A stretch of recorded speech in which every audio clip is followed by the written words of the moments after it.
భాగస్వాములు గాంధీ అని చెప్పి నేను మిమ్మల్ని అడుగుతున్నా. వాళ్ళు మనోళ్ళే, నాకు తెలియదా? 20 ఏళ్ళు నేను కూడా పబ్లిక్ లైఫ్లో ఉండొచ్చిన. జిల్లా పరిషత్ మెంబర్ నుంచి ముఖ్యమంత్రి వరకు వచ్చిన. ఓసారి జడ్పీటీసీ, ఓసారి ఎమ్మెల్సీ, 2 సార్లు ఎమ్మెల్యే, ఓసారి ఎంపీ, ఈరోజు ముఖ్యమంత్రి. 20 ఏళ్ళు పేదోళ్ళ మధ్యలోనే తిరిగిన కదా, ఉన్నా కదా. పేదోడి దుఃఖం నాకు తెలియదా? ఇల్లు కూలితే ఎంత బాధ ఉంటుందో తెలియదా? వాళ్ళందరినీ ఎట్లా ఆదుకుందామో చెప్పండి, నష్టపరిహారం ఎట్లిద్దామో చెప్పండి.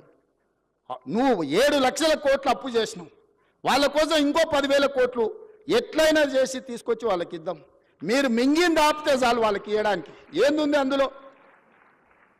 1000 ఎకరాల ఫామ్ హౌస్ ఉంది, 2 కోట్లు 3 కోట్లు ఎకరం ఉంది. అలా 2-3 వేల కోట్లు నువ్వు పండుకునే కానీ ఉంది కదా కేసీఆర్. నీ పార్టీ ఆఫీస్ ఖాతాలో 1500 కోట్లు ఉన్నాయి. నువ్వు పార్టీ పెట్టినాడు 15 రూపాయలు లేవు నీ దగ్గర. 1500 కోట్లు నీ ఖాతాలకు పైసలు వచ్చినాయి. ఎట్లా వచ్చినాయి? ఈ పేదోళ్ళ త్యాగం కాదా?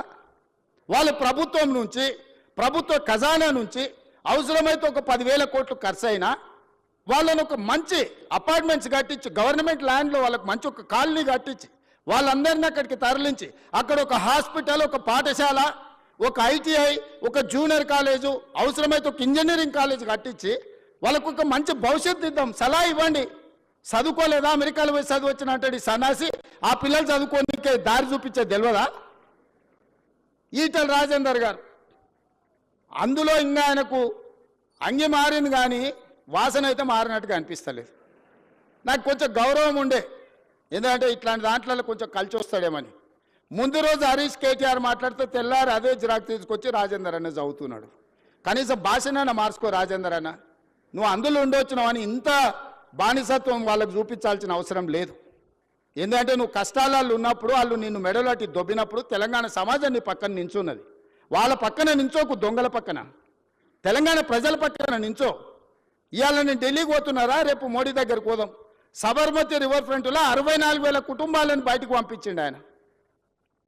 40 లక్షల కోట్ల రూపాయల బడ్జెట్ ఉందో, 25,000 కోట్ల రూపాయలు మూసీ రివర్ డెవలప్మెంట్ ఫ్రంట్కి అడుగుదాం మోడీ గారిని. ఎందుకు ఏడు మోడీ గారు మనకు? మనం పన్ను కడతలేమా? సికింద్రాబాద్ నువ్వే గెలుస్తువి, చేవెళ్ళ నువ్వే గెలుస్తువి, మల్కాజ్గిరి నువ్వే గెలుస్తువి, మెదక్ నువ్వే గెలుస్తువి, అన్నీ మీరే గెలుస్తారు. మరి మీకు బాధ్యత లేదా? 10,000, 20,000, 25,000 కోట్లు మోడీ దగ్గర ఇప్పించడానికే.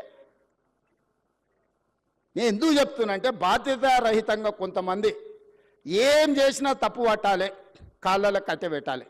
ఒక్కటే కార్యక్రమం, మేము ఇన్ని రోజులు దోసుకున్నాం, వీడి పైసలు పెట్టి పనిచేస్తే తెలంగాణ బాగుపడితే వాళ్ళ దోపిడీ కొట్టొచ్చినట్టు కళ్ళకు కనిపిస్తుంది. 100 ఏళ్ళ గురించి నేను చెప్పిన, సాగర్ గురించి లేకపోతే శ్రీశైలం గురించి 10 ఏళ్ళు వీలు కట్టినవి చెప్పిన. ఇప్పుడు ఒక 10 ఏళ్ళు మనం చేసే నిర్మాణము, రీజనల్ రింగ్ రోడ్ కానీ, రేడియల్ రోడ్స్ కానీ, 4th సిటీ కానీ, మూసీ కానీ, సిటీలో ఫ్లైఓవర్లు కానీ, మెట్రోలు కానీ, ఇవన్నీ పూర్తయితే ఈ 10 ఏళ్ళు వాళ్ళు ఏం దోపిడీ చేసి తిన్నారో ప్రజలకు తెలుస్తుందని ఎట్టి పరిస్థితుల్లో అడ్డం పడాలి. 600 అయినా దీన్ని ముందుకు సాగనీయొద్దని అంటారు. ఇక ప్రతోడు బయలుదేరుతాడు. రోజు మీరు కూడా చూసింటారు, నా మీద పోవాలి బుల్డోజర్, నా మీద పోవాలి అంటాడు. హరీష్ రావు, కేటీఆర్, వీళ్ళందరూ ఎన్ని కొనాలా మీకోసం బుల్డోజర్లు? యాడుండే అసలే మీరు 7 లక్షలు అప్పు చేసి రాష్ట్రాన్ని దివాళి తీస్తారు. మీకోసం యాడ్కెళ్ళి కొనాలి నేను? వాళ్ళని ఏం లేదబ్బా, ఒకటే వస్తే మూసి అంచుపంచునున్న వాళ్ళకి, నా దోస్తులకు అందరికి ఒకటే సూచన, పట్టుకొని 1 వారం రోజులు ఆనే కూర్చోబెట్టురు మూసీలా. ఏమొద్దు, వాళ్ళని ఒక్క వారం ఆడు ఉండమనుండ్రి. ఇట్లొచ్చుడు అట్లా ఓవుడు కాదు, స్టేజ్ల మీద క్యాట్ వాక్ చేసినట్టు వచ్చి ఇట్లొచ్చి వెళ్ళిపోయినట్టు కాదు. 1 వారం రోజులు హరీష్ రావును, కేటీఆర్ను, రాజేందర్ను ఆ మూసి అంచున పేదోళ్ళు ఉన్న కాడ 1 వారం వాళ్ళ నాడు ఉంచుర్రి. వాళ్ళ కష్టాలు తెలుస్తాయి, వాళ్ళకి ఏం మేలు చేయాలనో వాళ్ళకి అర్థమవుతుంది.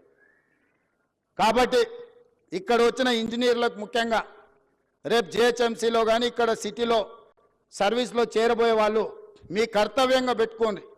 రేపు గొప్పగా మీ సర్వీస్లో మేము రీజనల్ రింగ్ రోడ్ వేయగలిగినాము, మేము రేడియల్ రోడ్ వేయగలిగినాము, మేము మూసి నిర్మించినాము, హైదరాబాద్ నగరంలో మెట్రోను మేము నిర్మించినామని చెప్పుకునే విధంగా గొప్పగా పనిచేయండి. ప్రభుత్వం మీకు అండగా నిలబడుతుంది. ప్రభుత్వం మీకు ఏం కావాలన్నా సహకరిస్తుంది. ఈ ప్రభుత్వం మనది. ఈ ప్రభుత్వం ఎవరితో కాదు, మనం ఎవరికో చేస్తలేం. ఈ ప్రభుత్వము, ఈ రాష్ట్రం మన కుటుంబం. మన కుటుంబం కోసం మనం పనిచేసుకుంటున్నాం. మీ అందరి సహకారం ఉండాలి. మళ్ళొక్కసారి ఇక్కడికి వచ్చిన వాళ్లకు తెలంగాణ రాష్ట్ర ప్రజలందరూ కూడా దసరా శుభాకాంక్షలు తెలియజేస్తూ మీ అందరి దగ్గర సెలవు తీసుకుంటున్నా.